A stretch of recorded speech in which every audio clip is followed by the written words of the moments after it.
Eu não estava querendo acabar, porque eu me sinto bem aqui.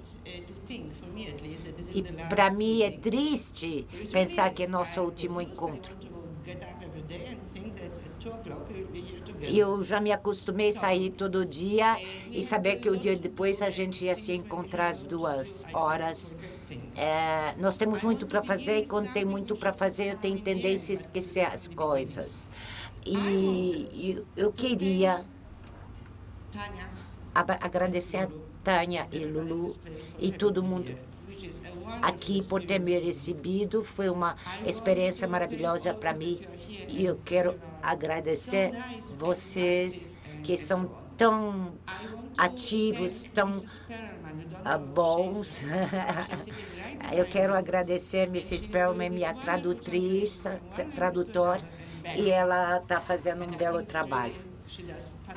Que eu acho que ela faz um trabalho fantástico. Eu espero que ela está traduzindo para vocês.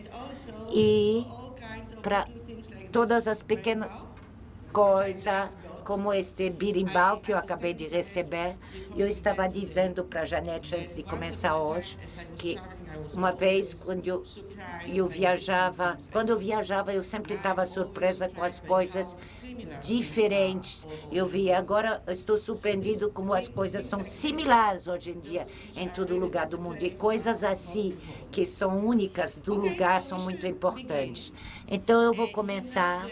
Vocês sabem que eu realmente quero, e eu acho que vocês também.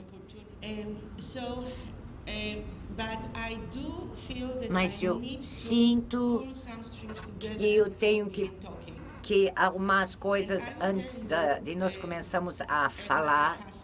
E eu vou lhes dizer, como eu costumo fazer, o que eu acho que nós devemos fazer hoje. Vocês vão entender imediatamente que não tem como fazer tudo isso, só vamos poder cobrir uma parte. Então vamos concordar que há um determinado momento, mais ou menos no meio da aula, não importa onde eu esteja, o que eu esteja dizendo, eu vou parar.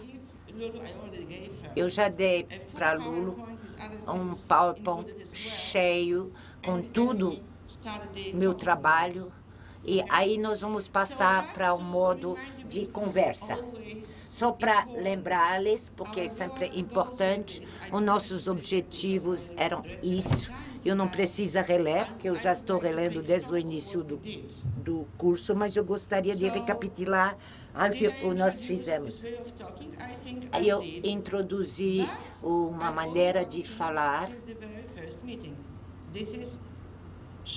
e isso mostra de onde eu não fiz, de onde vem esta forma de falar. Então eu vou fazer isso hoje. Exemplos eu já dei, menos que eu pretendia, mas eu acho que foi útil.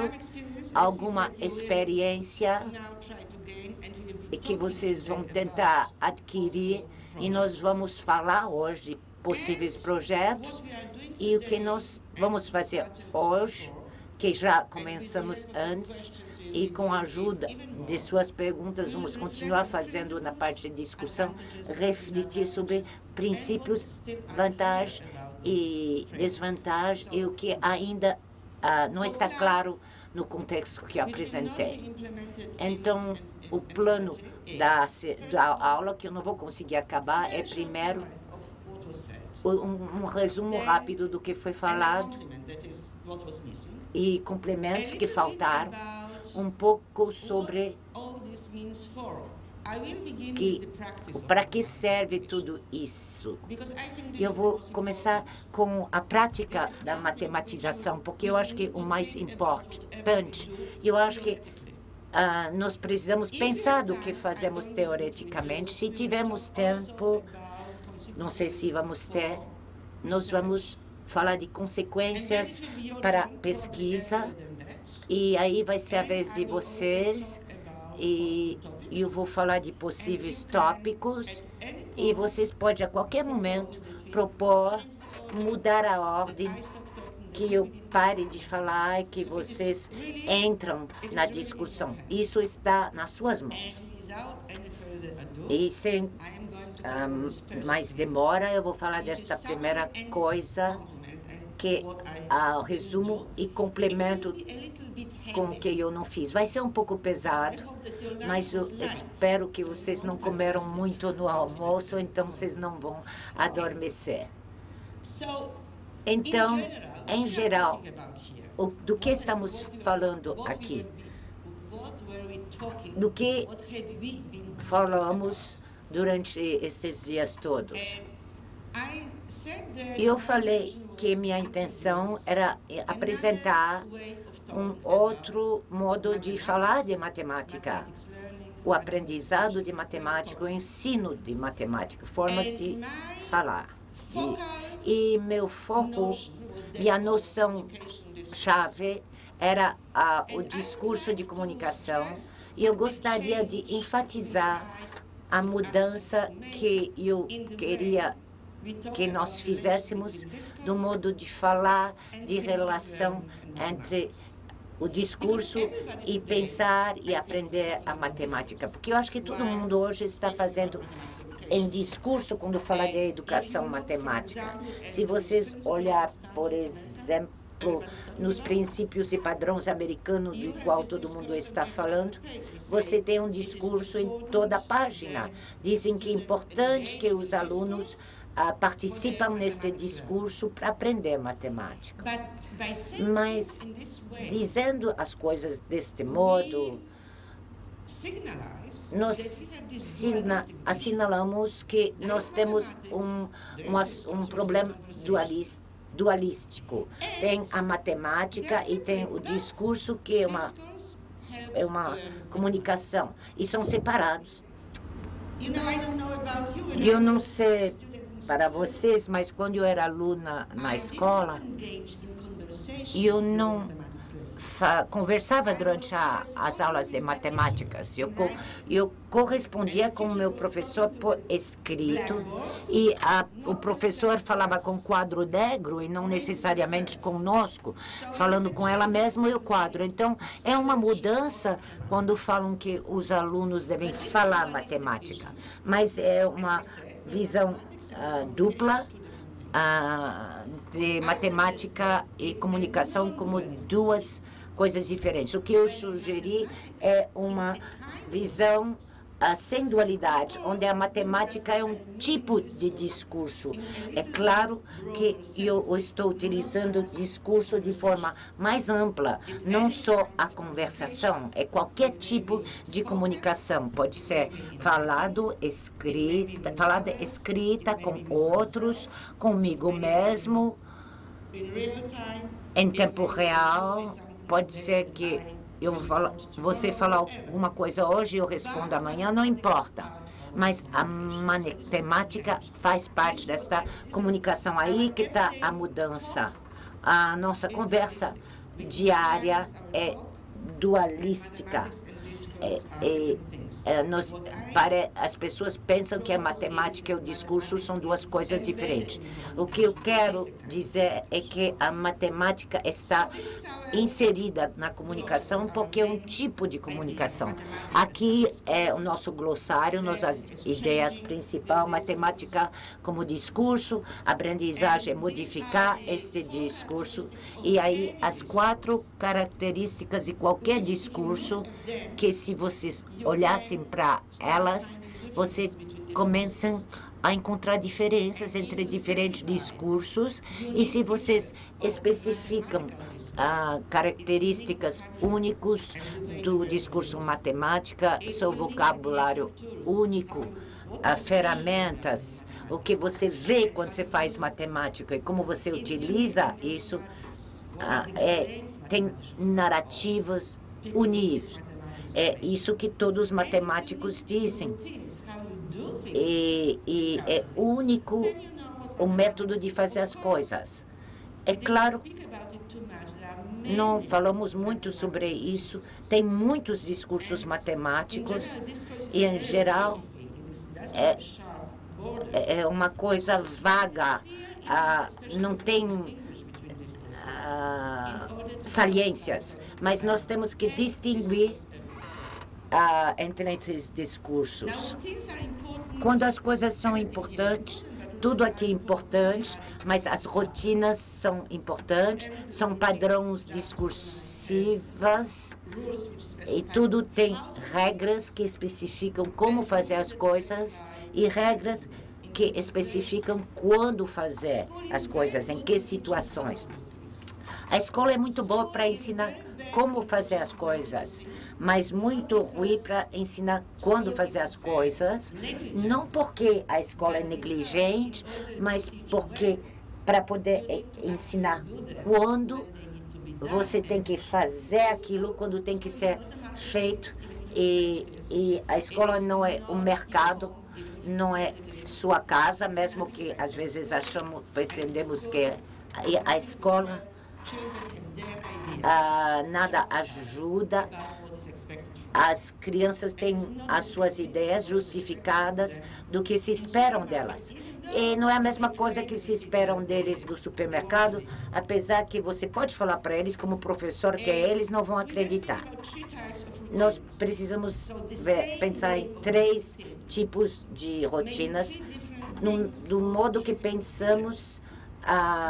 Pode ser 3 alunos diferentes.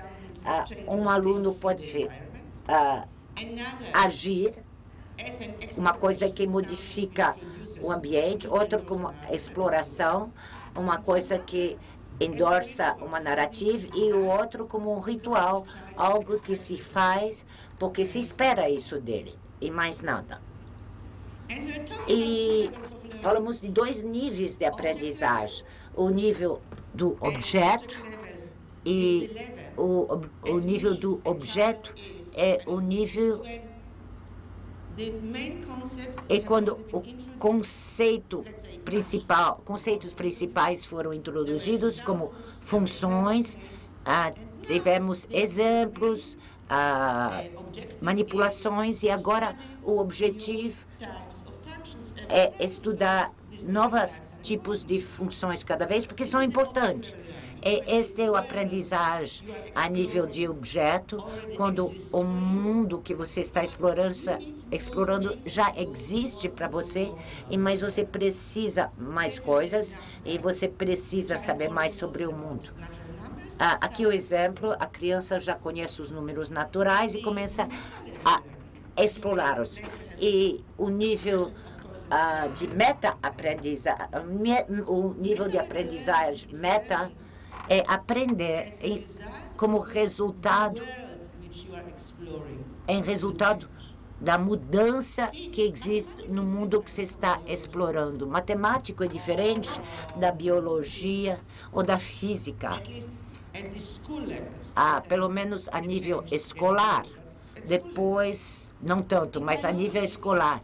Na biologia, na escola, a criança investiga o mundo que ele conheceria mesmo se ele não aprendesse na escola. Plantas, animais, o corpo humano, isso tudo existe para eles, e se nós ensinamos ou não. Na escola, a criança explora e aprende uma linguagem para falar disso. Física, movimento de corpos físicos também existe independentemente da escola, mas a matemática, uma professora de matemática está criando com as crianças os objetos de exploração. Claro que os números e as formas existiam antes da criança chegar na escola, mas vagamente.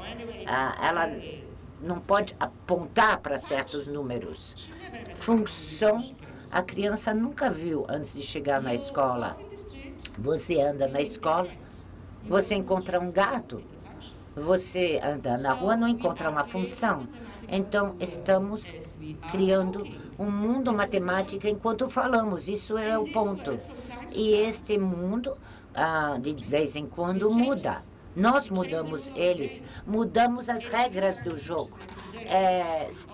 Ficção científica, hoje, com tudo o que está acontecendo na web, a diferença entre a matemática e este novo mundo de web, eu não sei, mas às vezes o mundo muda porque de repente inventamos novos objetos e também mudamos as regras do jogo, que é uma pegadinha, porque essas regras que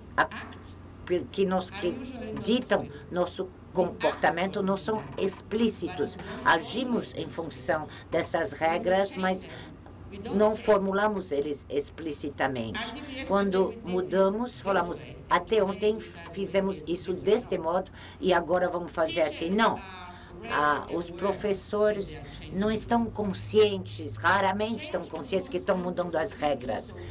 Mudança de regra é o que você conhecia agora vai ser conhecido de outra forma. E você lembra da professora da qual eu lhe falei quando falei de números negativos? Ela aprendi que ela tinha regras que mudaram só quando aconteceu o que aconteceu com ela. Ela, de repente, estava confrontando uma coisa estranha que ela tinha que encarar. Então, os dois níveis de aprendizado, teve este exemplo, mas tem muito mais. E antes de continuar, lembram que eu lhes disse algo sobre a natureza da tarefa que eu encarei quando eu falei eu vou introduzir um novo modo de falar.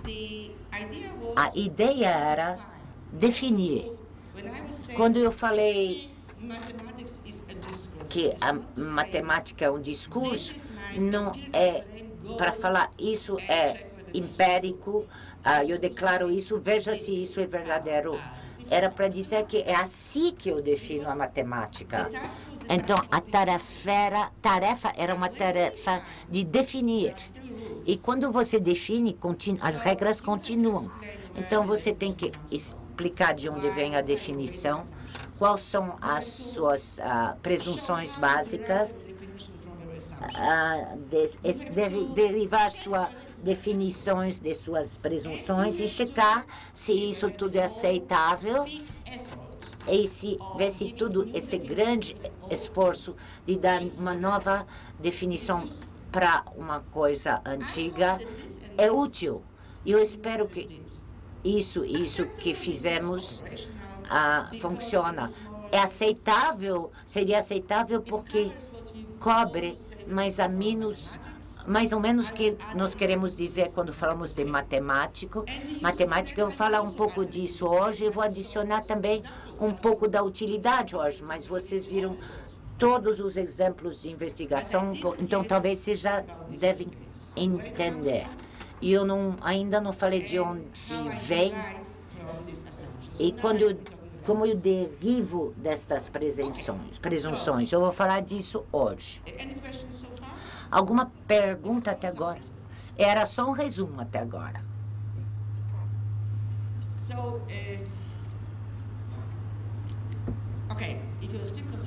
Se vocês ainda estão confusos, e vocês provavelmente vão ficar ainda confusos e precisam saber mais, e eu acho que eu devo dizer que tudo isso está escrito nesse livro, não é para venda, que eu escrevi em 2008 e há 3 meses saiu em livro de bolso e é muito mais barato e está na biblioteca. E está também no Google Book. Não é conveniente porque e tem umas páginas faltando, mas tudo bem, serve como informação. Então, as perguntas que nós fizemos era isso, perguntas simples.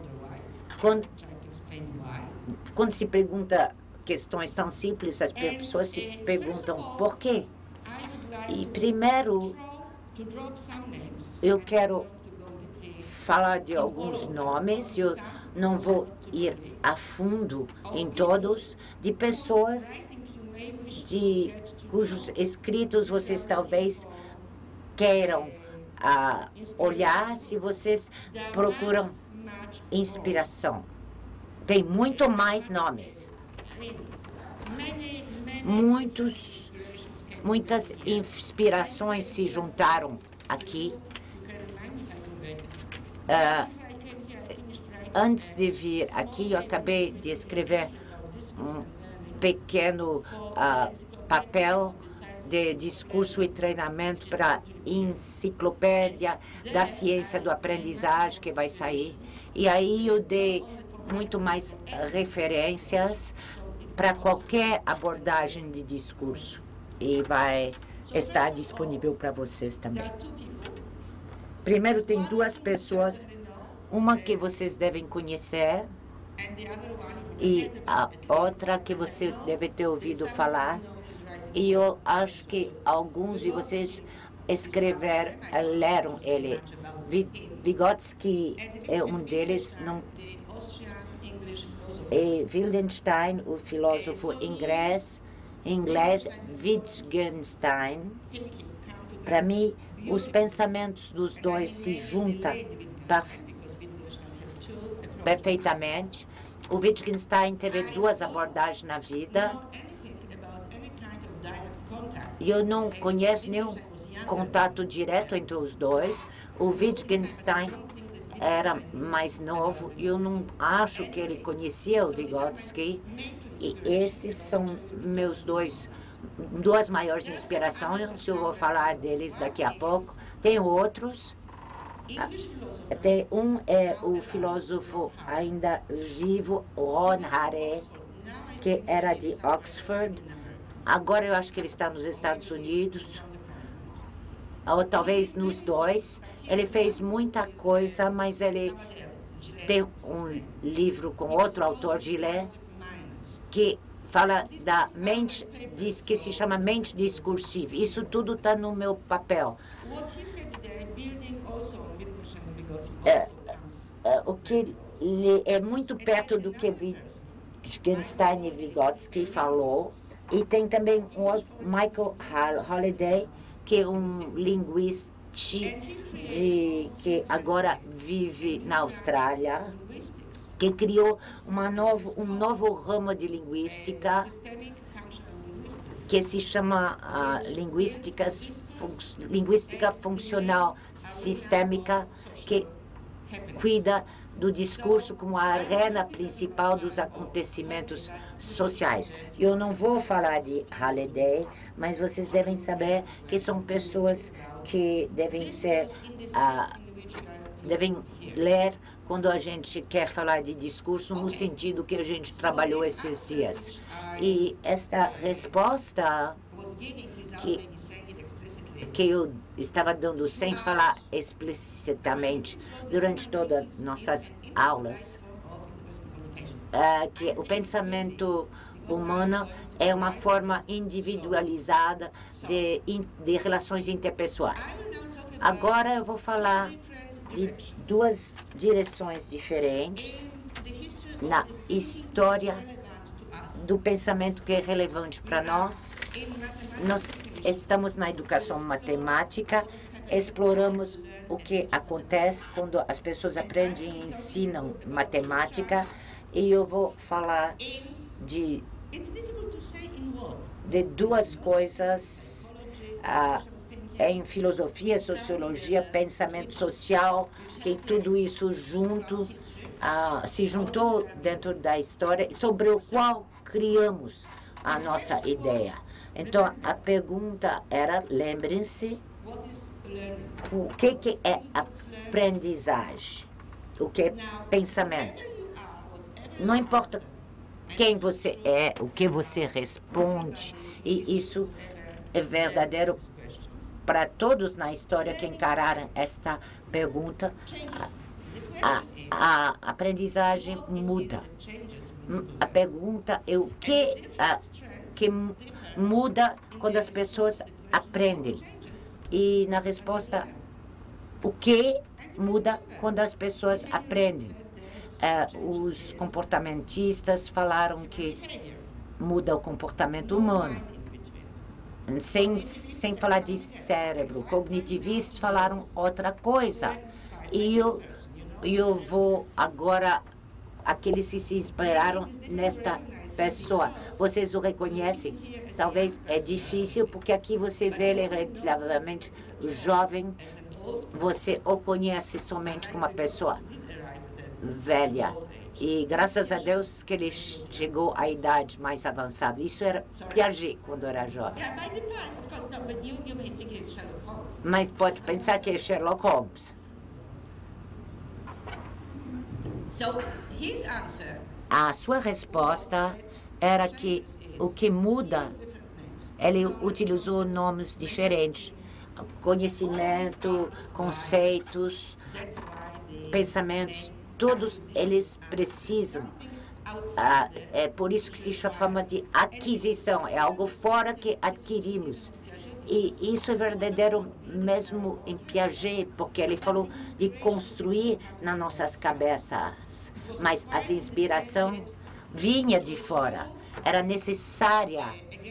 Era você, frente ao mundo, construindo algo que tinha de ter uma forma bem específica, assim por diante. Agora, vamos falar um pouco mais sobre isso. E o que eu vou fazer agora não é uma substituição para estudar Piaget. Estudar Piaget é muito importante até hoje, com a tradução da aquisição, com a participação. Mas a participação não existe a aquisição. Como você não existe hoje se você não mudasse desde que você nasceu. Então, e tem que entender o que aconteceu desde que vocês nasceram. A mesma coisa aqui. O que sai da teoria e de todos aqueles que são aquisicionistas é que o encontro acontece no encontro entre o individual e as coisas do mundo. E desse ponto de vista, matemática e biologia seriam similares. Você olha em sua volta, você vê uma girafa, você não vê oxigênio, mas pode ver com algumas ferramentas. E a mesma coisa com números. Você pode aprendê-los mesmo se você não os vê. Uma criança que vive em Israel geralmente não vê uma girafa, a menos que vai num zoológico que existe numa cidade, não em todas as cidades. Mas isso não impeça que ele aprenda sobre girafas. O que é importante é que ele sabe que existem girafas. A mesma coisa para oxigênio e para números. Isso quer dizer também que, em teoria, só em teoria, a aprendizagem pode acontecer sem a mediação de outras pessoas. Claro que a mediação de outras pessoas ajuda e permita que algumas coisas aconteçam, porque senão um ser humano não poderia fazer na sua vida tudo o que ele tem que fazer, porque a ajuda de outras pessoas lhe permite conhecer mais, está exposto a mais. E isso, teoreticamente, se alguém numa ilha deserta, deixado lá sozinho, teoreticamente, para Piaget, esta pessoa desenvolveria um conhecimento de todo mundo, mas não tão adiantado. Era uma teoria muito forte, trouxe muitas visões importantes sobre as quais todo mundo trabalha hoje. E mesmo que mudamos de perspectiva, não eliminamos esta teoria. Olhamos ela com outra visão, mas não deixamos ela de lado, porque às vezes eu ouço falar Piaget não existe mais, agora é Vygotsky. Não é verdade. Às vezes não falamos como Piaget, mas a gente se baseia nas suas visões, suas ideias. Alguns fenômenos foram deixados sem explicações. Nosso primeiro encontro das duas meninas, lembra, na primeira aula? Porque o que era importante lá, quando elas apontavam para caixas fechadas, idênticas, que o cientista piagetano que olhava esta situação, perceberia o que as crianças não fizeram, não contaram, apesar que poderiam, que sabiam contar. Todo o resto seria bonitinho, mas não explicaria. Deve ser para você. Manda falar que eu não estou. Então,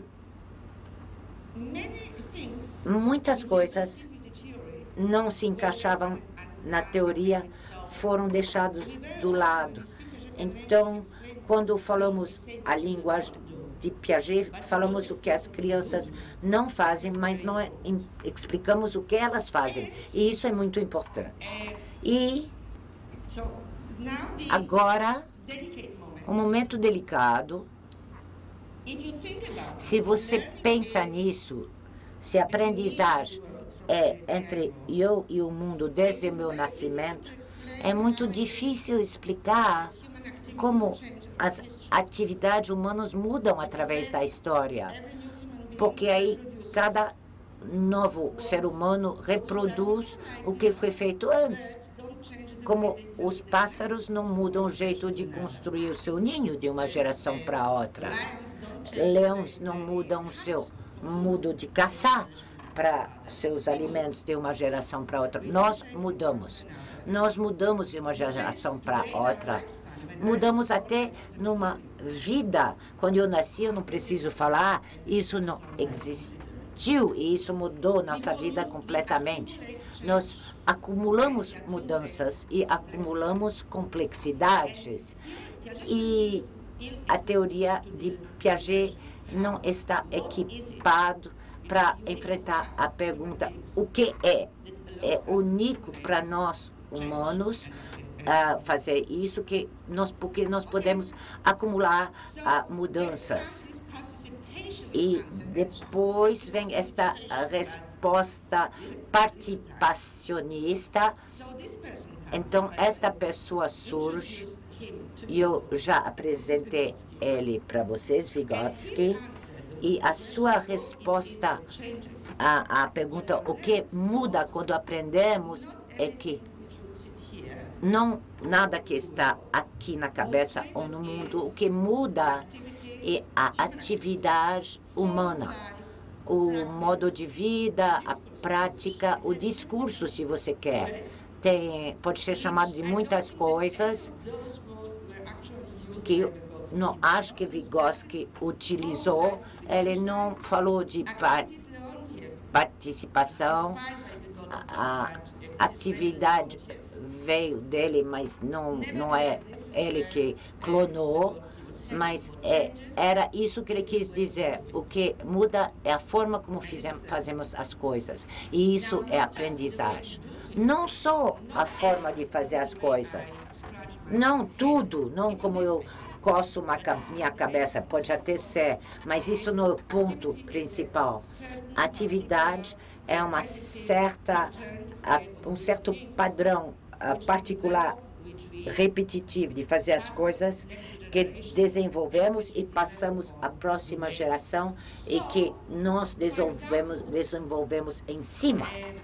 Então, por exemplo, cozinhar, que também muda na história, se vestir, falar em termos de discursos, de línguas que utilizamos, desenhar. Eu não preciso dizer que a forma que desenhamos evoluiu na história.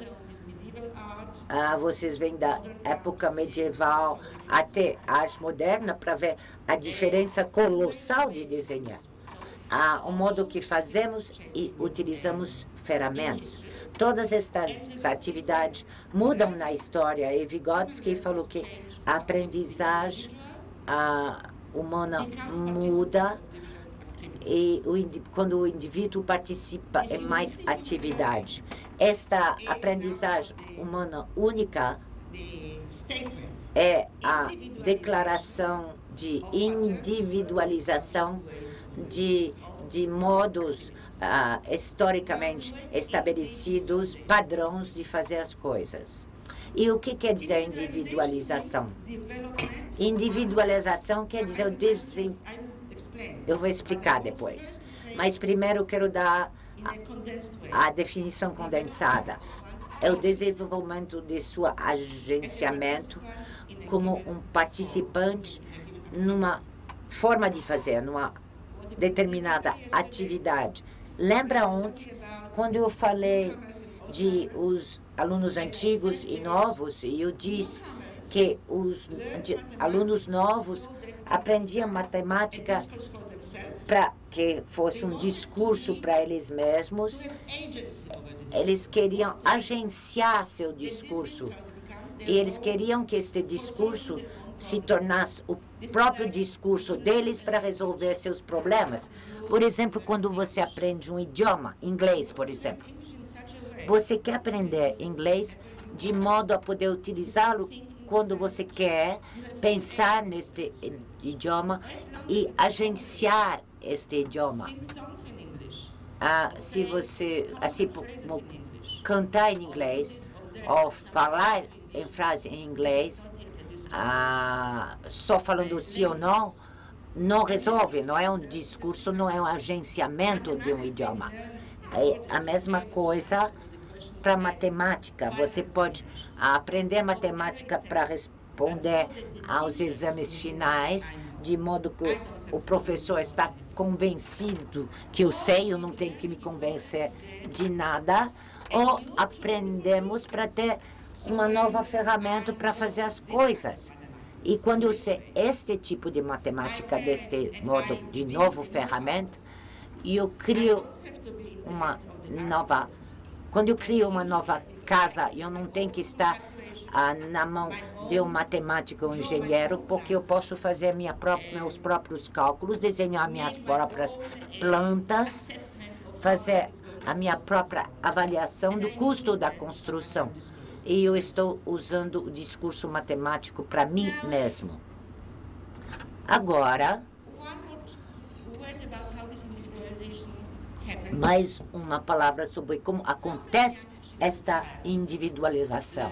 Como que uma criança nova aprende a cozinhar? Como que uma criança participa numa atividade, vamos dizer, de fazer um bolo? Primeiro, ela senta e olha.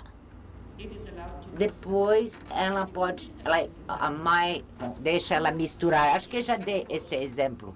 Primeiro é olhar, e depois é fazer com a mãe ou o pai fazendo a maior parte do trabalho, a criança pequeno, e aí aos poucos a criança vai fazendo cada vez mais até conseguir fazer o bolo ela sozinha. Vamos então fazer um resumo. O que muda quando mudamos a aquisição? É a concepção dos alunos para os aquisicionistas. Para os participacionistas, é a forma de atividade. E não é só uma diferença de palavras, porque é um diferente retrato emerge do que está acontecendo aqui. Para aquisicionista, a aprendizagem individual é uma aprendizagem da natureza, em grande parte. Para os participacionistas, eles deixam muito mais espaço para nossas decisões. Somos nós, as pessoas, que decidimos, inventamos. Não é tão simples quando parece, não é a nossa decisão privativa, mas nós tivemos oportunidade de fazer decisão sobre isso na história. E eu vou voltar a aquisicionismo e vou dar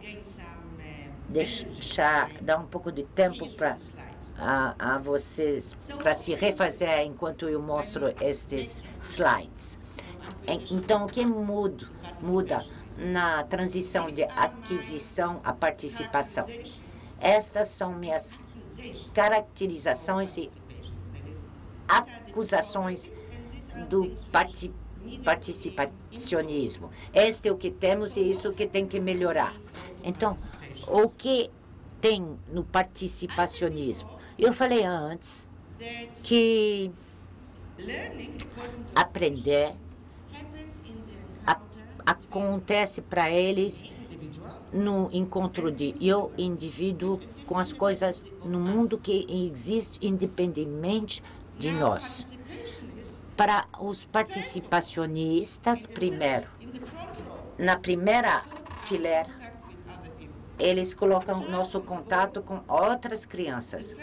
A criança, quando nasce, o primeiro contato que ela tem, que é importante para seu aprendizado, é com outras pessoas. Ela também tem um mundo na sua volta, mas ela não tem um contato direto com o mundo.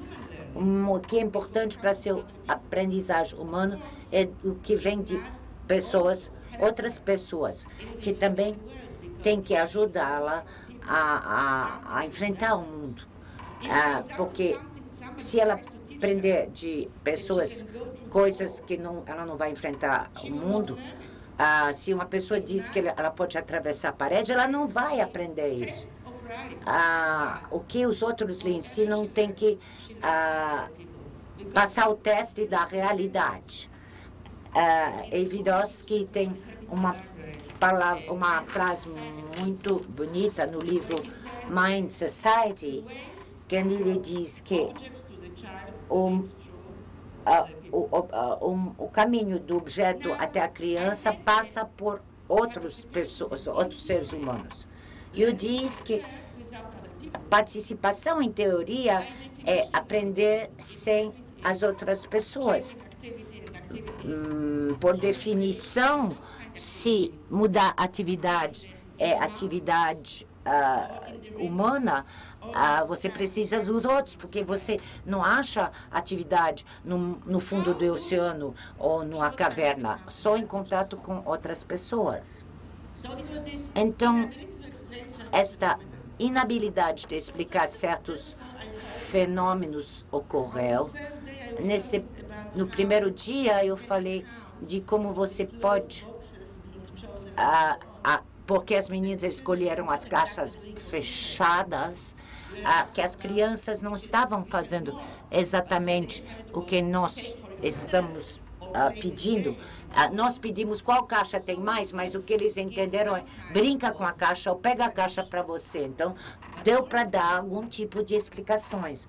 Mas, mais importante, quando você pensa na aprendizagem humana como uma mudança de atividade, você muda a sua atividade, você a muda, às vezes, como outras pessoas o fazem, às vezes um pouco diferente. Por quê?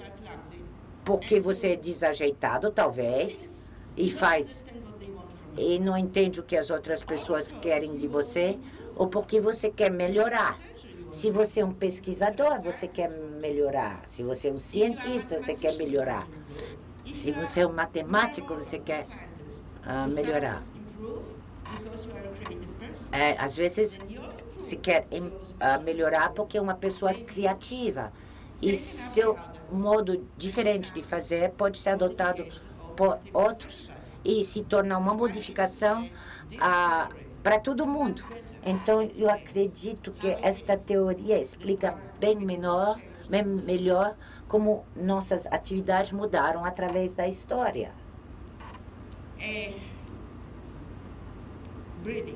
Respirar. Alguma coisa deste ponto. Eu sei que é muita informação. Os PowerPoints vão ficar com vocês. Se vocês não têm nada melhor para fazer, vocês vão poder brincar com o PowerPoint, ver se vocês concordam. Mas talvez vocês queiram agora fazer uns comentários, ou eu devo continuar. Ninguém? Continuo? Então, vocês lembram que tinha 2 pontos que eu queria cobrir hoje, que são quais são as bases básicas disso tudo e como deduzimos que a matemática é um discurso baseado nisso. Então, pensa em toda esta participação de Vygotsky e pensam o que é o pensamento humano. Não estamos pensando em animais.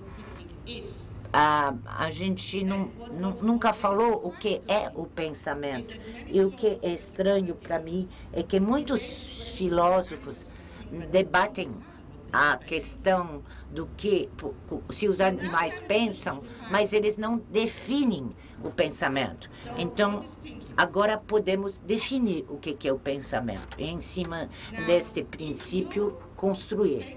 Se você pegar isso, a frase que estava em um dos slides anterior, o que é humano por excelência se desenvolve por individualização de algum tipo de atividade que pode ser feito coletivamente. Então, nós não nascemos com pensamento. O modo que nós pensamos hoje, e eu não estou só falando que você pode pensar em números matemáticos e uma criança de 2 anos não pode. Isso não vem ao caso, mas o modo que pensamos, em geral, se desenvolve enquanto envelhecemos. E, de acordo com Vygotsky, isso tem que se desenvolver de alguma atividade que, inicialmente, a criança pode desenvolver com outras pessoas.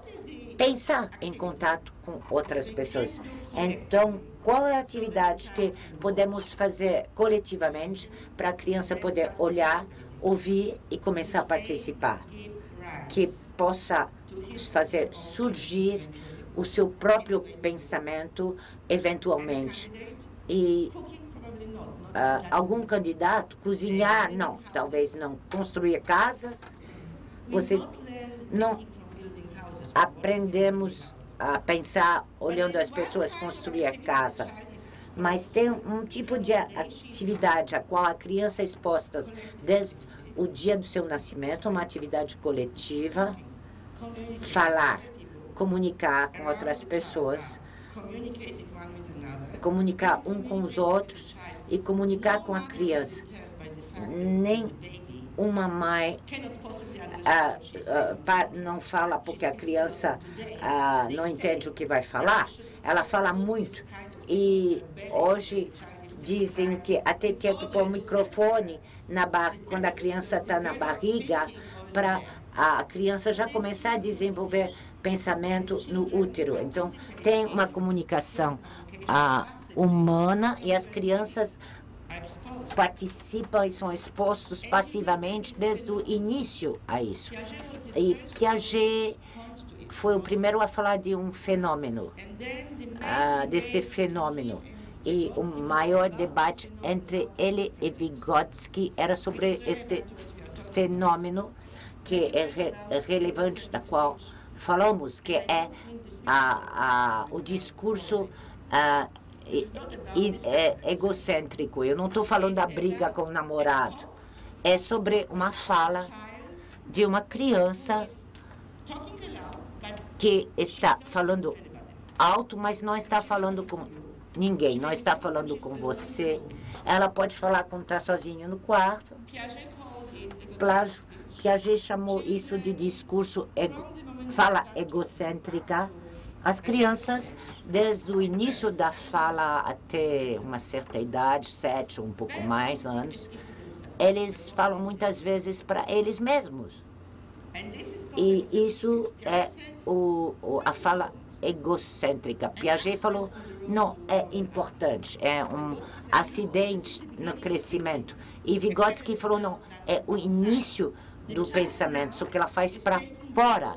A criança está fazendo o papel da outra pessoa e faz o que a outra pessoa faz para ela. E pelo jeito que nós estamos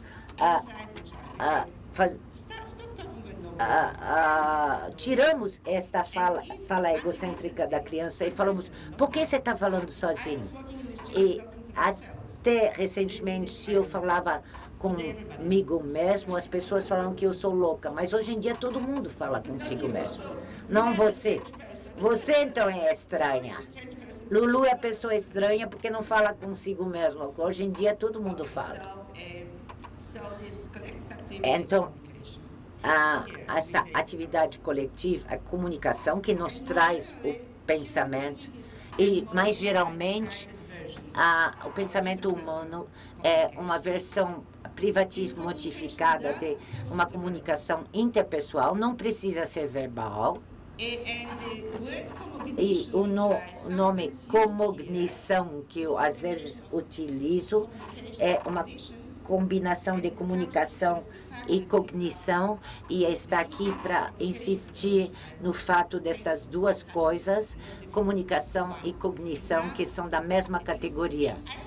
Eu tenho um problema com a palavra comognição, porque eu criei uma nova palavra, eu não sou nativa em inglês, e pode ser até um pouco presunçoso, especialmente numa linguagem que não é minha linguagem materna, mas eu tinha uma escolha.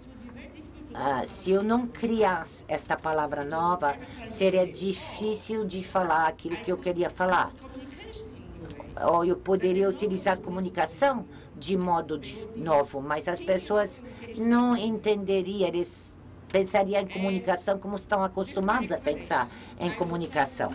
Isso é minha explicação, e eu tentei não usar a palavra cognição para vocês, porque eu sei que tem algumas pessoas não gostam disso. Não vou perguntar a Lulu, ela é a única que fala inglês nativo, e eu não quero saber se ela gosta da palavra ou não, porque eu sei o que ela vai responder. Então, algumas vezes as pessoas se perguntam, comunicação para nós parece ser uma coisa para passar nossas ideias, e são coisas que existem na nossa cabeça antes de falar, paralelamente quando falamos, mas eu unifiquei essas duas coisas. Não é que eu joguei fora o pensamento, é uma outra coisa da mesma coisa.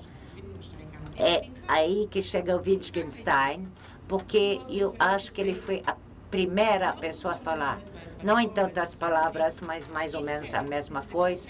Aqui é uma citação, muitas que eu poderia ter trazido. O pensamento não está não é um processo que como um corpo que está dentro de nós, não tem uma expressão corporal que dá a vida e sentido a falar, é que poderíamos separar do pensamento. Não são dois processos separados, pensar e falar, são um processo só. E isso que eu quis dizer, mesmo que você pensa e não fala, você está falando no seu pensamento, você está discutindo coisas com você mesmo, você está perguntando, você está respondendo, está concordando, não concordando, mas é uma conversa. Então, eu vou pular isso e eu vou vir ao encerramento desta parte. Pensar é uma comunicação consigo mesmo, e esta parte está acabada. E agora vamos respirar fundo, e agora eu quero perguntar, de acordo com o plano de estudo, a próxima coisa era falar de consequências das práticas. E eu acredito que vocês estão tão comprometidas com a prática, e eu também. Eu não acredito só em teoria. O que eu quero fazer agora é falar de uma série de princípios que parecem guiar hoje o nosso ensino. Há uma abordagem popular para ensino de matemática, coisas que pode se encontrar neste documento americano, padrões de ensino de matemática, e coisas que a gente ouve na nossa volta, que vocês também fazem no Brasil, coisas que se fazem em Israel. Um monte de princípios que historicamente chegaram para nós, do construtivismo, do que nós chamamos de construtivismo, novos métodos de ensinar matemática, que são novos ainda, mas muitos de nós acham que são levados a um extremo muito além do que deveriam ser. E eu quero primeiro saber se é assim que é aqui no Brasil, e depois vamos olhar para isso criticamente, baseado no que nós fizemos até agora. Então, primeiro, a aprendizagem colaborativa é popular no Brasil, vocês sabem do qual eu estou falando. E eu não estou dizendo se é popular na sala de aula, porque a retórica e a prática muitas vezes é diferente. Mas eu sei que em Israel, por exemplo, ou nos Estados Unidos, na preparação de ensino, se fala muito do aprendizagem colaborativa, as crianças sentando juntos, trabalhando juntos e assim por diante. Os professores não querem sempre fazer isso. Então, vamos olhar para este particular. É verdade. A aprendizagem é uma atividade social, é inerentemente uma atividade social. É uma das razões porque é uma das explicações que aqueles que promovem esta aprendizagem colaborativa, que a aprendizagem é social, tem que ser feito socialmente. Mas aqui eu acredito que vem um quiproquo da perspectiva de Vygotsky. Social tem dois sentidos. Para alguns, é coletivo, feito com outros. E para outros, e para Vygotsky neste contexto, quer dizer aprender conhecimento daquilo que aprendemos é construído socialmente. Quer dizer, não vem de fora, vem de outras pessoas. Quer dizer que, mesmo quando eu estou aprendendo em casa, do meu livro, é social, porque não pode ser de outro jeito.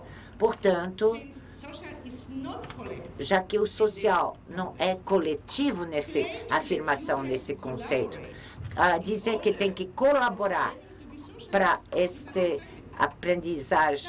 para que esta aprendizagem social é um quiproquo. Outros, como Piaget, os construtivistas, explicaram isso, mas é uma forma de quiproquo. E aí tem outra coisa relacionada a isso. Esta aprendizagem colaborativa geralmente vem com perguntas. As crianças têm coletivamente, em grupos, resolver produtos e problemas, e resolvendo problemas que a criança pode entender sem ter toda a matemática ainda. A criança desenvolve a matemática resolvendo os problemas. E muitas vezes quer dizer o que a mandala diz, não dizer. Deixa eles resolverem sozinhos até onde eles podem, e a professora tem que deixar de intervir, como a professora de negativa queria fazer, mas pode ser feito em um determinado momento, não o tempo todo. Retórica, num nível retórico, isso está acontecendo no Brasil? Vocês estão promovendo isso? Não muito. Mas se vocês lerem a literatura de ensino matemático atual, é tudo sobre aprender por perguntar e por pesquisar, por fuçar. Tem em vários escritos isso. Mas vocês entendem o que eu quero dizer? E é muito popular em nível retórico, através do mundo. E onde eu vou, eu ouço que um dos problemas com a preparação dos professores que os alunos estudam todos esses métodos e princípios e são entusiásticos e vão para a escola e depois de um ano ou dois esquecem isso some. E eu estou vendo muitos papéis hoje onde muitas pessoas querem saber por que é tão difícil sustentar esse tipo de outro modo alternativo de enxergar, ensinar. Quando os alunos saem da universidade, quando eles se tornam professores, isso some. De qualquer jeito, é uma forma de aprendizagem. E a aprendizagem inventiva, aprender por invenção. A nível de objeto, não tem problema, porque é uma reinvenção. Uma criança que conhece funções pode investigar e achar novas coisas. E tem muitas coisas que as crianças podem reinventar sozinhos quando eles têm as ferramentas matemáticas adequadas. Mas quando é um ensinamento em nível meta, não é tão fácil.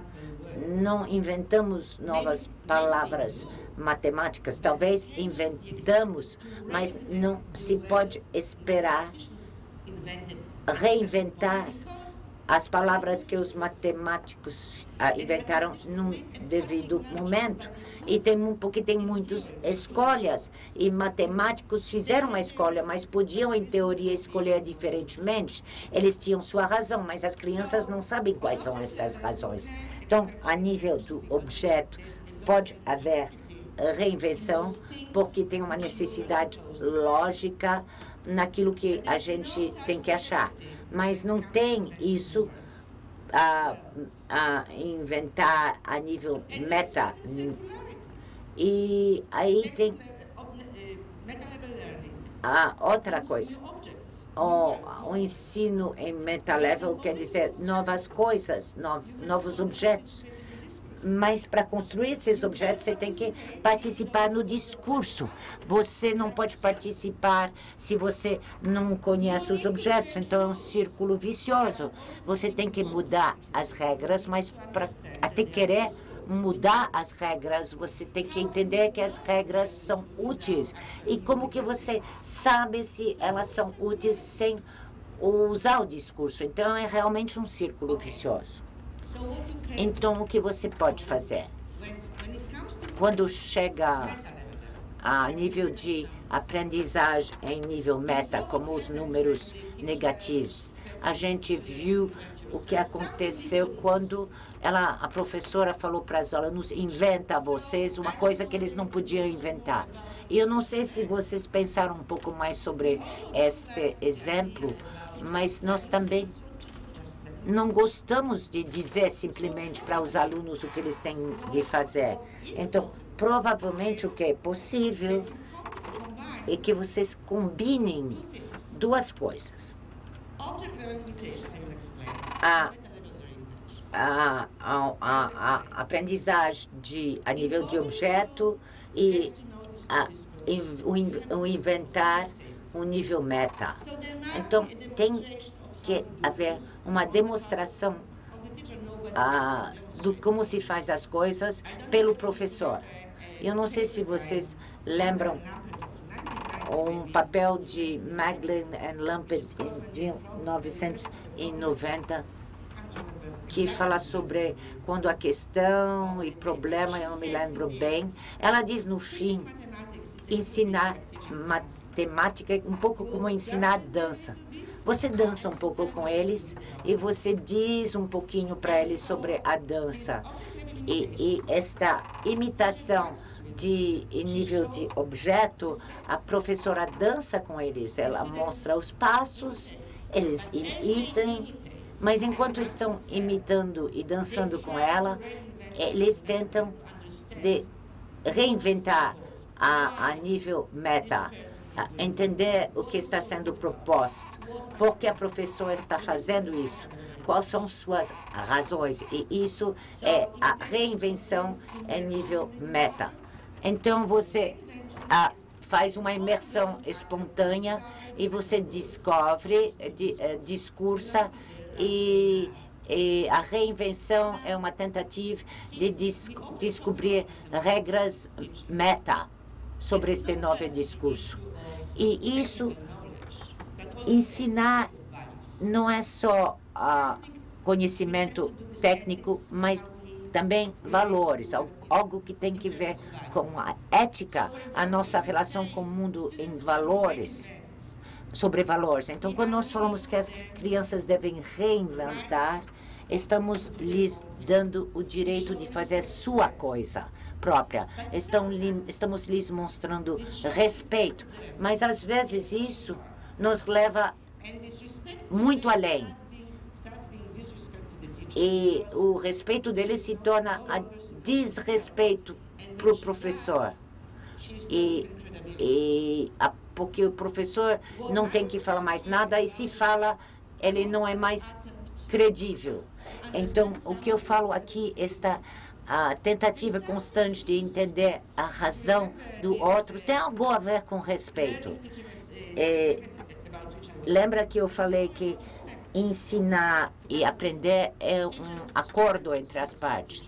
As crianças com os alunos com as crianças. E aí eu acho que onde aprender matemática, ensinar matemática, vai além da matemática.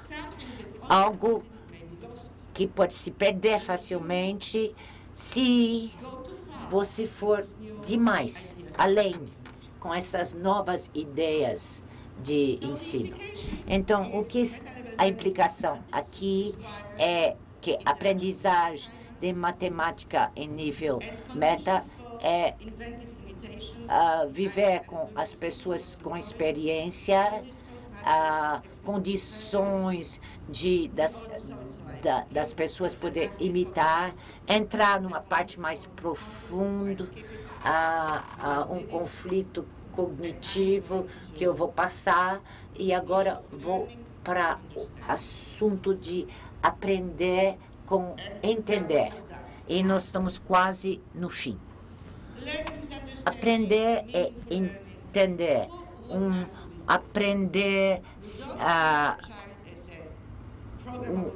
Aprender significativo.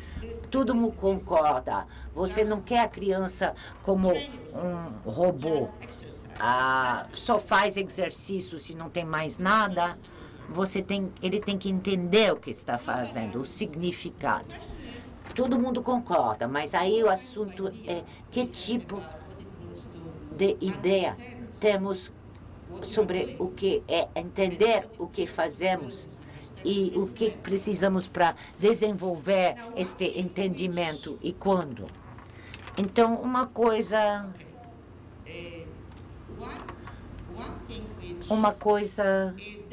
que é perigoso é inserir na criança a ideia que ela pode entender antes de praticar, que ela pode entender porque ela participa no discurso. Por quê? Porque por causa desses círculos viciosos que eu falei, você tem que participar e esperar e lutar por entender. Aqui vou pular a reificação. Eu sei que tem perguntas sobre isso, vamos falar isso na nossa discursos, mas a similaridade, nós já falamos isso. Esta é a segunda, eu só vou repetir das circularidades. Quer dizer do círculo vicioso, ela quer dizer, é que nós não podemos esperar que a pessoa entende sozinho. Temos que praticar, porque entender não vem sozinho. E para quebrar este círculo vicioso, para o entendimento em nível meta, entender pode vir somente com a prática, não antes da prática. E isso quer dizer como que você Você começa com rituais, você faz rotinas que para você, neste momento, são rituais que outras pessoas fazem. Eles fazem porque eles acreditam que esses rituais têm sentido e são úteis. Você vai fazer isso porque você acredita neles. E você acredita também que é útil. Mas são rituais, só rituais. Você não pode pular rituais quando é aprendizagem a nível meta. Mas algumas pessoas entendem os rituais tão rapidamente e os transformam em explorações que eles até não entendem que são rituais. Eu não lembro na escola me perguntar o que é isso, mas eu lutava quando eu via alguma coisa nova. Eu queria fazer as coisas, porque quando eu fazia as coisas, eu era capaz de entender eventualmente por que eu estava fazendo isso. Por que a exploração? É algo que nós temos que lembrar. Lembrar que para o aprendizagem nível meta, as crianças vão começar com rituais. Às vezes o ritual é um obstáculo ou uma ajuda para ensino. Depende do professor, muitas vezes. Não com os melhores alunos ou com os piores alunos, mas com aqueles no meio, a maioria. Depende da professora se os rituais vão se transformar em inspiração, vão se transformar em inspiração ou obstáculos. E como fazer isso é uma arte, mas tem muitas coisas que podemos fazer, e vocês que são professores praticantes devem saber melhor do que eu como fazer as crianças mudarem os rituais para explorações. E eu vou pular isso que já foi falado, e o acordo em ensinar e aprender entre as partes. E a última coisa que eu sei que é um assunto de conversação aqui em todo o mundo, tem muita conversa sobre a necessidade de ensinar a matemática só em contexto da Vila Real, para os alunos entender o que estão falando, porque é importante, que não é só uma coisa no ar. E você sabe, em vez de falar o que eu penso,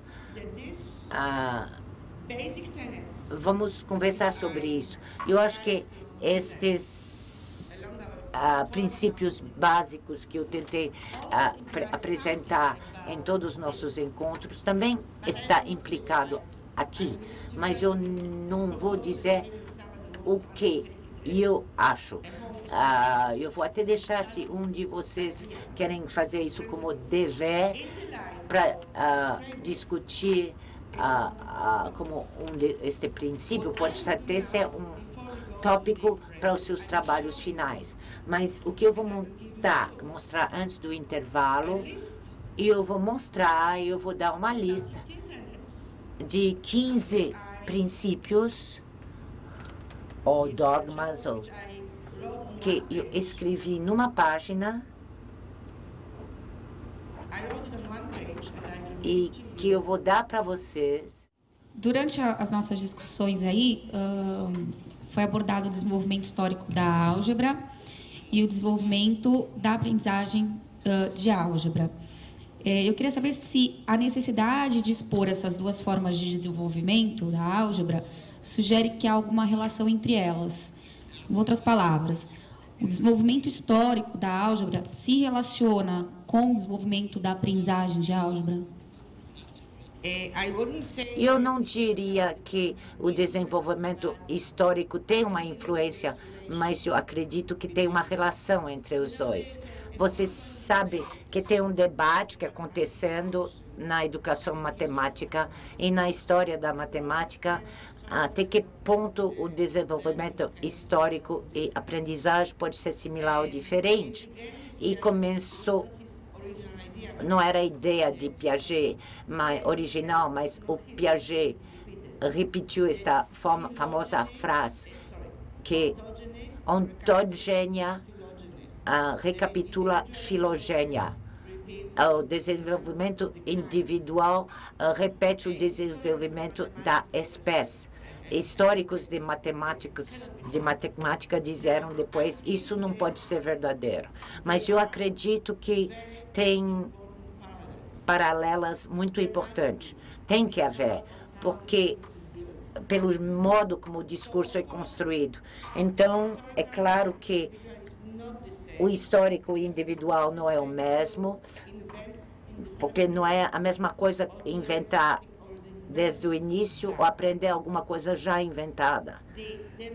Mas tem que haver similaridade em transições entre níveis de discursos quando tem necessidade de uma aprendizagem a nível meta.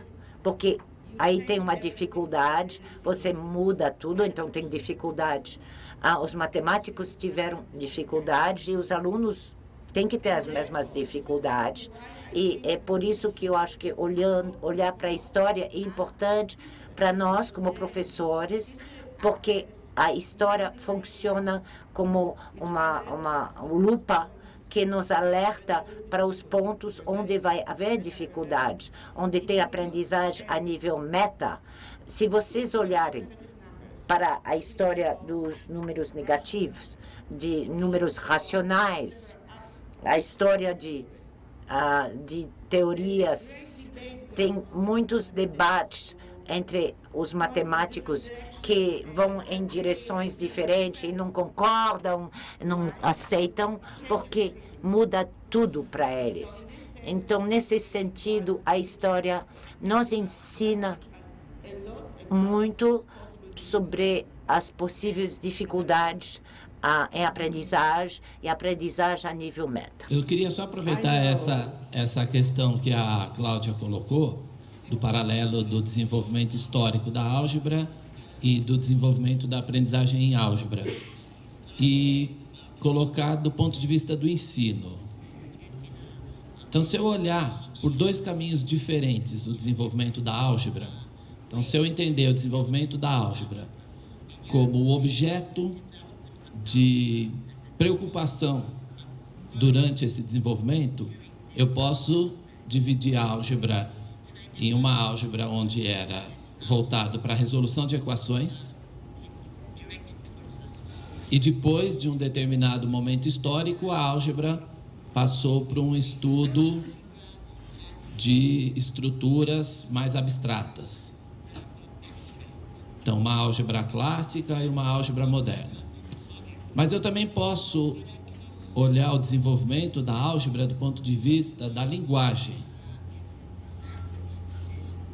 Então, eu posso olhar a álgebra que era retórica, depois a álgebra sincopada e a álgebra simbólica. Então, eu poderia entender a álgebra dessa forma. Por que eu estou colocando isso? Porque acho que isso acaba implicando na maneira como você vê a álgebra. Muita gente vê a álgebra como resolver equações. Muita gente vê a álgebra como usar símbolos. E a minha questão é, essas duas leituras diferentes do desenvolvimento histórico da álgebra, no seu entendimento, têm implicações diretas na maneira como se ensina a álgebra? Ou ensina equações, ou ensina manipulação algébrica? I'm not sure, Alessandro. Eu não tenho certeza, Alessandro, que eu entendi. Então, eu vou repetir, você vai me dizer se eu entendi. Você está dizendo isso. Geralmente, as pessoas abordam o ensino de matemática na escola como ensinar simbolismo, uma linguagem simbólica, resolver equações e o que vier depois na universidade como álgebra abstrata e assim por diante. Então, eles conectam álgebra com símbolos e equações. Mas se você olhar para a história, você vê que aconteceu muito antes de aparecer símbolos. Tem retórica, álgebra retórica sincopada, e só muito depois que esta álgebra simbólica formalizou a álgebra. Então, se é importante olhar para esse desenvolvimento e se isso é aquilo que deve nos inspirar na escola, é isso que você quis dizer?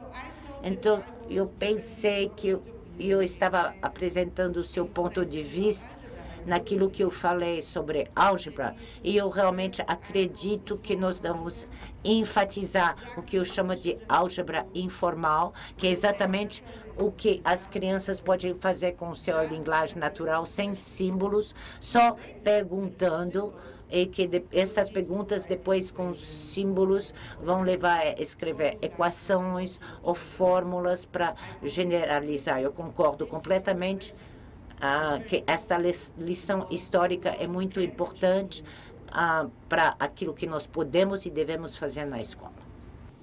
Apesar da álgebra simbólica ser um avanço no desenvolvimento da álgebra, percebo que nas aulas os professores que introduzem a álgebra deixam de ler as expressões e passam a utilizar apenas as técnicas de cálculo para chegar às soluções dos problemas, fazendo com que os alunos percam o significado do que estão fazendo.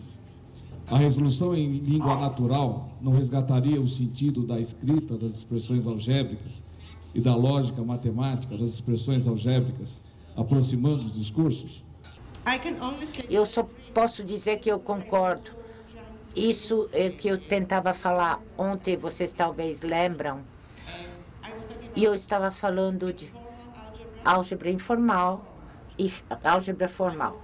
Eu estava dizendo que a álgebra informal se desenvolve espontaneamente porque as crianças que sabem alguma coisa sobre números podem começar a generalizar. Como o meu exemplo era baseado numa criança que fez assim. Eles podem resolver problemas que nós resolvemos com equações, sem todo este aparato simbólico.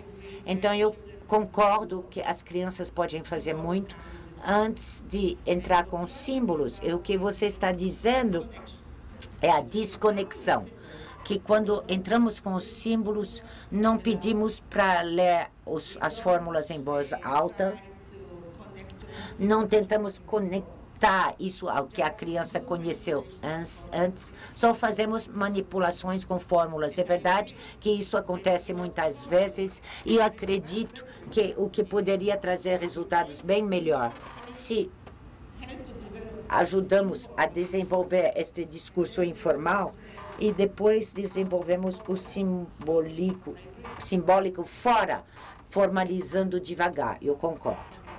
A minha pergunta é a seguinte: se a aprendizagem é a individualização de um discurso já existente, então não poderemos pensar assim em novos discursos com outras lógicas, outra forma de pensar? Você está perguntando, e me corrige se eu estiver errada, será que a criança não pode desenvolver um outro tipo de discurso? E, neste caso, não é individualização de discursos existentes, mas uma criação independente. Ou talvez ela tenta individualizar discursos existentes, mas, de algum modo, o resultado é outro. Porque ela não entendeu, porque ela tinha suas próprias ideias. E a resposta é definitivamente sim, pode acontecer. E você vê, quando você deixa as crianças trabalharem sozinhas, eles inventam um monte de coisas, e algumas coisas são fantásticas. E eu digo fantásticas porque tem uma lógica, não é acidental. Funciona até um certo ponto. E uma coisa está conectada à outra. Portanto, isso é bom, isso acontece. A pergunta é o que nós queremos como professores. De um lado, queremos que as invenções das crianças, porque são lindas, mas, por outro lado, estamos falando de comunicação, e comunicação quer dizer entre outras coisas, uma certa parte de padronização. Porque qual é o uso de algo que você só pode utilizar com você e com seu amigo e não com o mundo externo? Você não prepara a criança na escola para falar só com seus amigos, você a prepara para falar com os outros. E às vezes quando tem gêmeos na família, e eu tenho irmãs que são gêmeas, no início parece que elas desenvolvem seus próprios linguagem entre eles, mas no fim tem que aprender a linguagem dos outros, porque é por isso que você começa a ensiná-los no início. Você quer que eles comunicam com a sociedade. E isso, claro, cria um problema para a professora. De um lado, você quer encorajar as crianças a inventar suas próprias coisas, e estamos sempre encantados com o que eles fazem, mas, por outro lado, temos que dar para eles as ferramentas universais que os outros utilizam. Eles têm que comunicar com os outros. Então, como professor, você vai ter que encorajar os dois. E aí uma coisa muito delicada surge. A que momento você diz para a criança, você talvez criou uma coisa linda, mas agora deixa de lado porque é isso que os outros fazem. Eu não tenho uma resposta para isso, mas é um dilema. Você tem uma resposta? O discurso, ele não surge, ele não está pronto na mente de cada um como um contínuo. Ele pode estar até latente, né? Mas ele se manifesta no momento do diálogo, ou seja, é sempre a questão do outro, né? Naquele momento exato da fala que o Bakhtin chama de enunciação, né? Como que, no seu trabalho, você considera essas condições de produção do discurso? Tudo que envolveria o discurso naquele momento.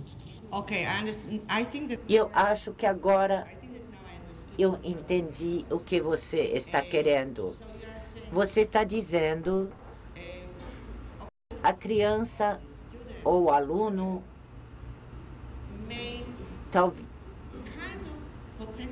pode estar potencialmente lá até um ponto, pode ter este discurso para participar, o discurso latente, mas a pessoa não foi exposta.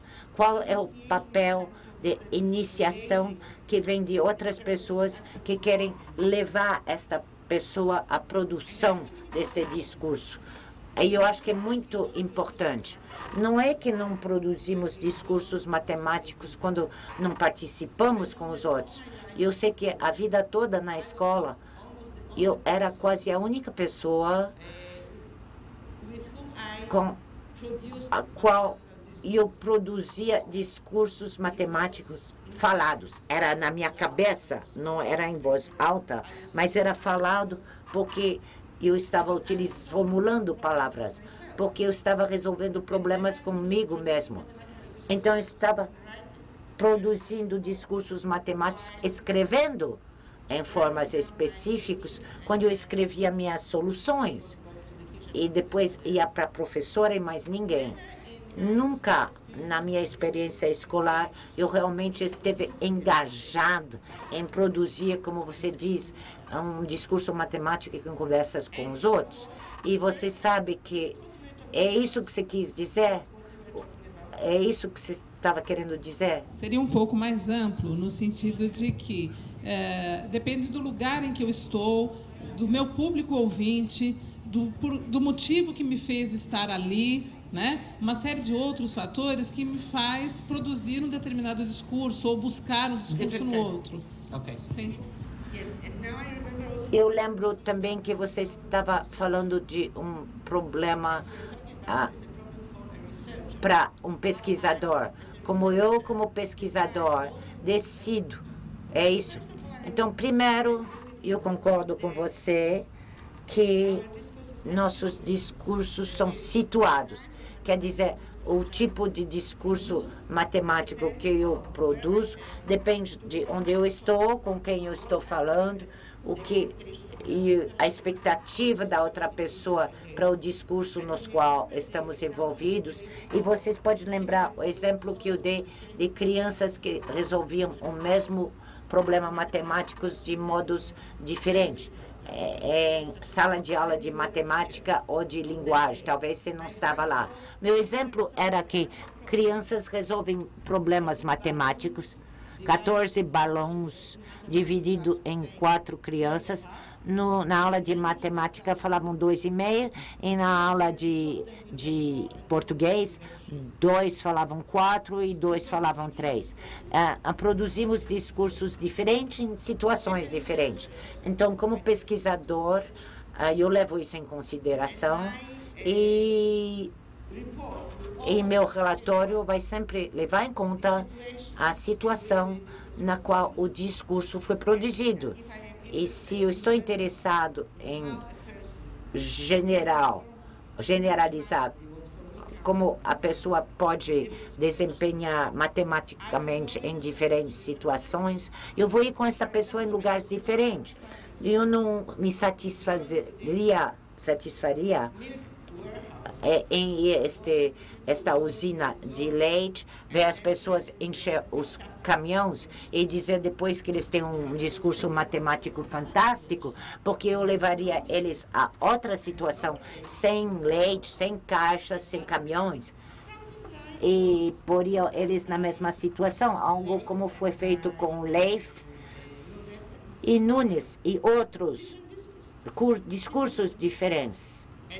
E no caso de vendedores de rua na rua, não tinha conexão entre dinheiro e símbolos. Ao longo desses semanas, você falou que a matemática é uma forma de discurso e a gente pode pensar que a matemática escolar também é uma forma de discurso.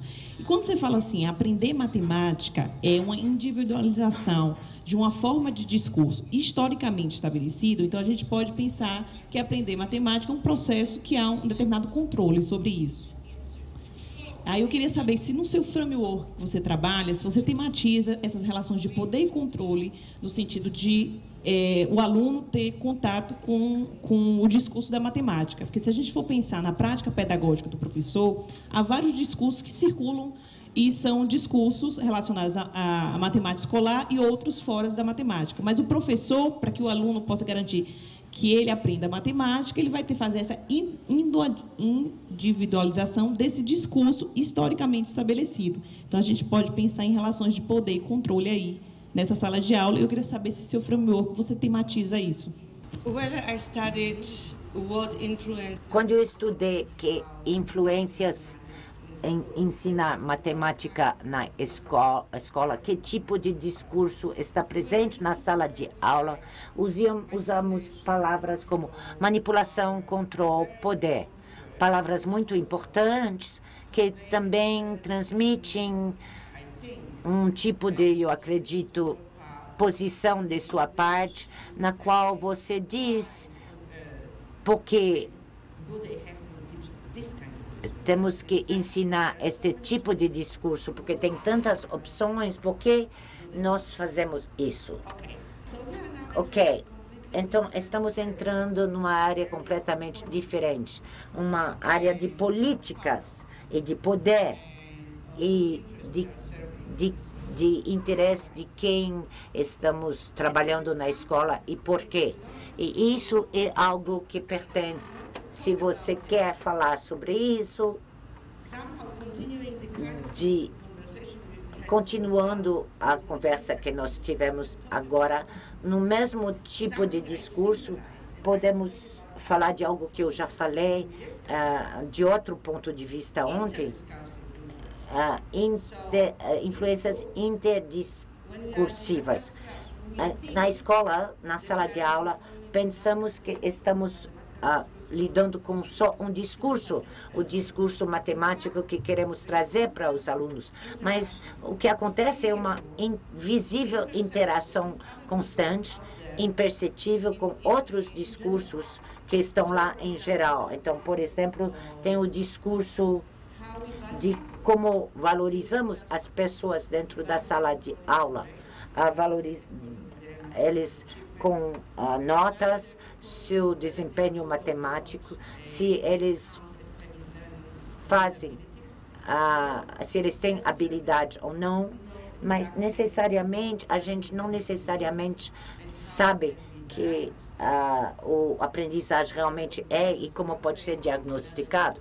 Uma pessoa faz o seu diagnóstico de um modo, outro de outro modo. Mas nós temos nomes, são identidades. Nós ponemos etiquetas nas pessoas para classificá-los. Então, tem pessoas que querem fazer seleções, tem pessoas que estudam matemática, como eu falei, para conseguir bons empregos. Então, eu tenho muito o que falar com esta infinidade de discursos. Eu falei da identidade como enfoque cultural, que é um aspecto, tem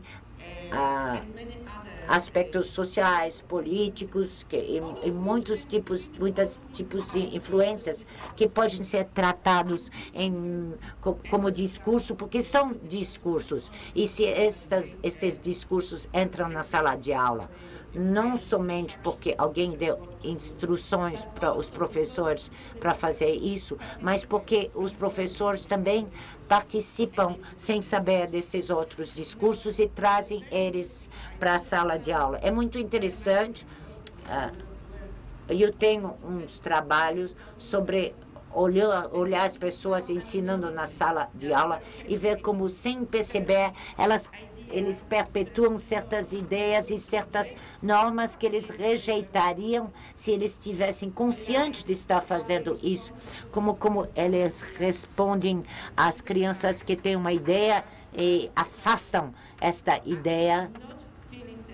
E eles não estão vendo que eles estão agindo como eles não gostariam de agir. Então, tem muito a fazer com isso, e olhar discursos é uma parte importante disso. É só isso que eu posso falar por enquanto. Eu fico um pouco em dúvida, ou um pouco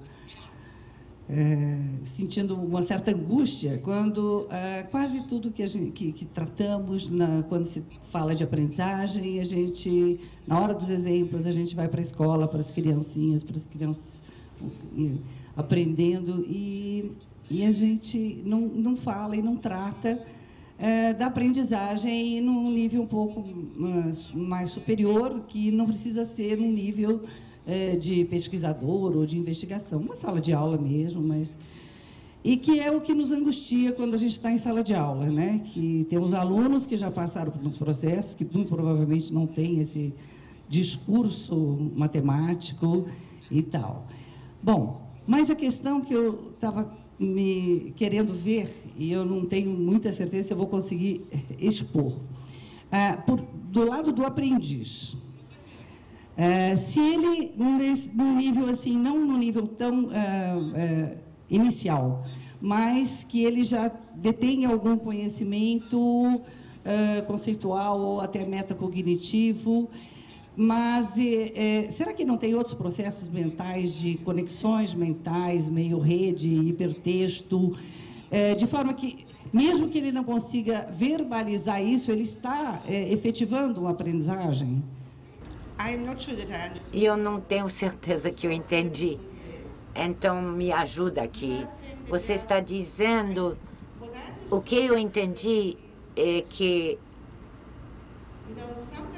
às vezes, os professores dizem para os pais: eu sei que ele tem muito potencial, mas, de algum modo, este potencial não aparece, porque a criança não consegue se exprimir. É isso o problema? E o que fazer para nós, como professores, para alunos que nós achamos que têm algum potencial, mas pode se exprimir? Eu me referia a um aprendizado no nível mais adulto, superior, vamos dizer, enfim.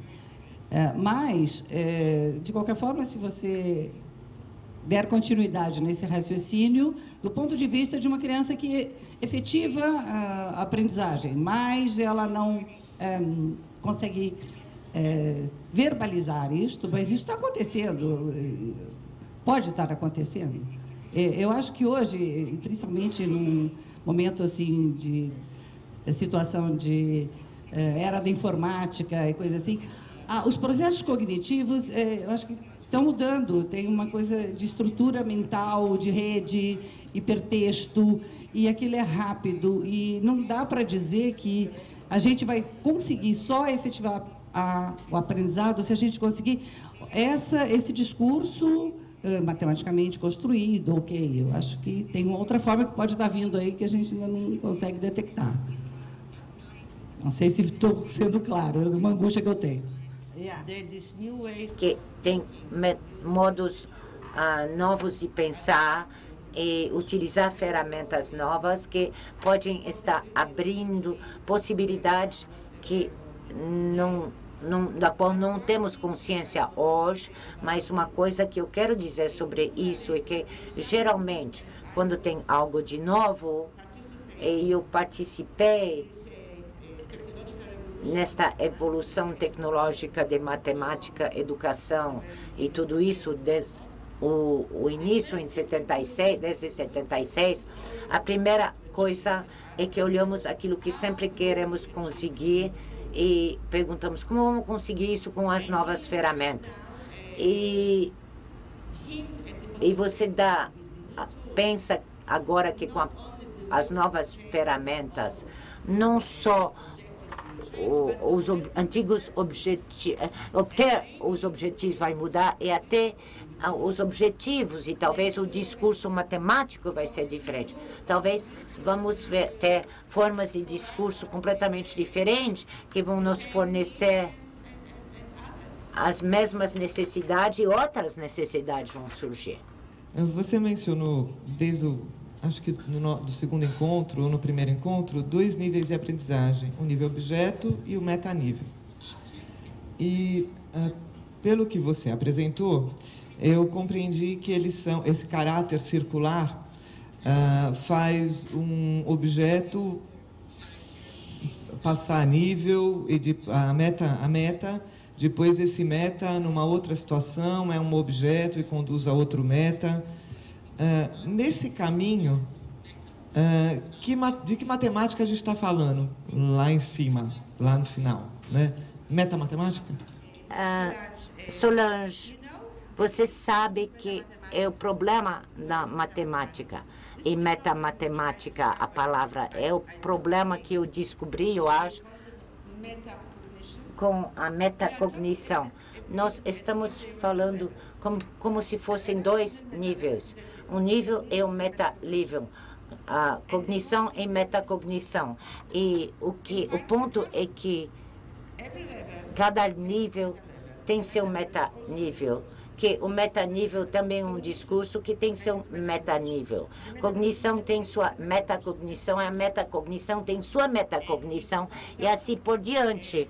E, por exemplo, toda esta pesquisa em metacognição levou a problemas, porque cada vez que se tenta definir metacognição, tem um um círculo vicioso e eles falam disso. E eu tenho um aluno que veio e me falou, eu quero fazer pesquisa sobre metacognição. Eu falei, primeiro, faça uma revisão. E mais ele fazia a revisão, e mais confuso ele ficou. E eu também, e os outros também. Porque não é 2 coisas. É uma cadeia infinita. E a mesma coisa em matemática. E eu acho que para matemática o céu é o limite. Se não o céu, nossa habilidade de acumular complexidades.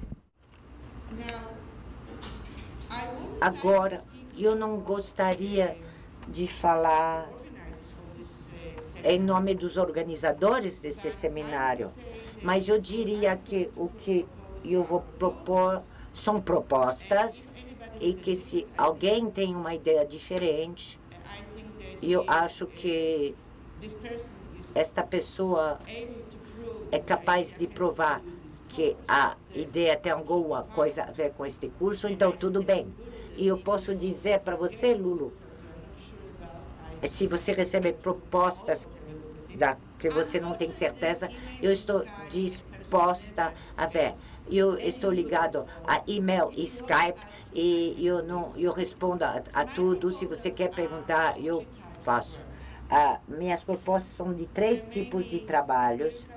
podem ser empíricos, e eu encorajo vocês a sujarem suas mãos com algum trabalho empírico. Não tem nenhuma alternativa melhor que tocar um aluno, falar com um aluno ou um adulto, mas ver aquilo que se faz efetivamente. Pode ser uma análise teórica ou um tipo de trabalho que fala de implicações sobre práticas. Então, tudo está aberto. Para a pesquisa empírica, isso são só propostas, você pode ter sua própria ideia sobre o que vocês querem fazer. Por exemplo, vocês lembram que você recebeu material que você não utilizou? Foi dado, eu acho, este material na segunda aula, uma transcrição de conversas de uma moça chamada Noah e um professor sobre qual era o número maior, e outros 2 episódios com 2 crianças falando falando no primeiro tempo sobre problemas que tem a ver os números de horas de luz do dia numa cidade bem no norte, no Canadá, então o gráfico é muito estranho. E outra conversa, aqui 2 meses depois, com as mesmas 2 alunas, mais adiante no curso de álgebra, onde elas tinham que decidir sobre isso. Vocês podem pegar esses 2 conjuntos e se perguntar se você vê algum conflito cognitivo com as crianças, o professor e as crianças, e se vocês acham que tem um acordo ensino, aprender entre eles. Mas não é o único jeito de analisar essas transcrições. Então, isso é sobre pesquisa, sobre dados que já existem. Mas você pode fazer outra coisa. Vocês podem escolher o tópico de matemática da sua preferência, números, álgebra, números negativos, funções, aquilo que vocês querem, ou matemática avançada, o que vocês quiserem. Pensam num problema bom, achar 2 pessoas. Eu acho que não é difícil achar 2 pessoas de qualquer idade, a idade apropriada ao problema que você tem. Dá um problema para eles, ou se você não consegue achar 2 pessoas e não quer 2 pessoas falando um com o outro, pega uma pessoa só com a qual você pode falar como entrevistador. Então, nesse caso, você tem que fazer mais de uma entrevista com mais de uma pessoa. E depois se perguntar como o discurso matemática foi produzido por esses 2 alunos ou 2 alunos em separados, diferente do seu discurso.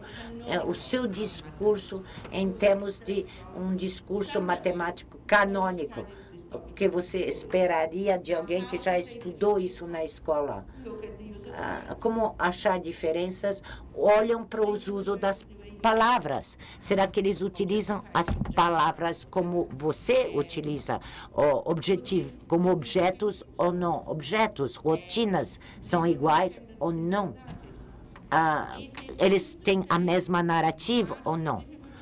É fácil de dizer, mais difícil de fazer, mas é assim que começamos. Tem que praticar. Isso são só exemplos, vocês podem achar outra coisa. Se você quer fazer um trabalho teórico, você, por exemplo, o que é um contexto discursivo, você pode resumir, mas depois eu quero que vocês tenham a visão crítica, não como criticar, vocês podem criticar se quiser, mas crítico eu quero dizer, não obrigado a criticar, não deixam nada do lado, não deixam nada como coisa aceita, porque eu falei, por exemplo, no caso. Pensam se vocês realmente aceitam, e se vocês aceitam, por quê? Se vocês não aceitam, Por quê? Então, toma uma posição crítica naquilo que vocês ouviram no curso, tudo ou parte, e me digam o que vocês pensam disso. E uma outra ótica, com o mesmo início, e discutir as vantagens. E quais são as vantagens do discurso com alguma forma de implicação na prática? São perguntas teóricas bem generalizadas, mas que podem se tornar específicas com base num elemento ou numa parte específica do trabalho. Agora vamos para trabalhos relacionados à prática. São só exemplos também, vocês podem ter suas ideias. Escolher de princípios construtivos populares agora, de como as crianças devem aprender matemática, discutir estes princípios, se são possíveis, bons, não bons, o que vai ter que enfrentar, o que podem ser os problemas. Parte teórica aqui e parte prática. O que é a literalidade matemática? Falar é matemática, conseguir falar. Nós falamos disso, cada pessoa que fala da fala matemática, de poder dominar a fala matemática, pode ser diferente. Até uma pessoa fala disso uma vez de um jeito e outra vez de outro jeito. O que é a fluência matemática, da influência na linguagem matemática? E você tem que pensar sobre, ajuda de pensar na matemática como discurso, quando você quer, de algum jeito, dessecar esta ideia de influência na linguagem matemática para você. E quando você tem sua definição, por que você pensa que a fluência na linguagem matemática é importante e para quem é importante? Para todo mundo, para algumas pessoas. E se você pensa que é importante, como você acha que devemos promovê-la, especialmente para aqueles para o qual eles têm que lutar para atingir isso por razões diferentes, que não vem facilmente. Então, eu dei exemplos, são só exemplos, são genéricos, vocês têm que torná-los mais específicos, mais concretos. Eu não vou ler os seus trabalhos em português, mas eu posso olhar para seus tópicos. Eu comecei o dia hoje dizendo como eu era muito eu agradecia vocês terem me trazido aqui, Lulu, Tânia. Eu acho que eu não mereço tudo isso. Foi um prazer para mim vir aqui, então eu não entendo porque vocês me agradecem tanto, porque é um prazer para mim. Eu me impressionei muito pelo país, pelas pessoas, pelo grupo, pelo ambiente dessas reuniões por São Paulo, mas não é por causa de São Paulo, é por causa de vocês todos, e eu realmente gostaria de voltar, então eu vou até perguntar. Cuidado, porque se você repetir que vocês querem me ver, eu sou capaz de ficar. Muito obrigado por tudo, e eu virei darei isso para você.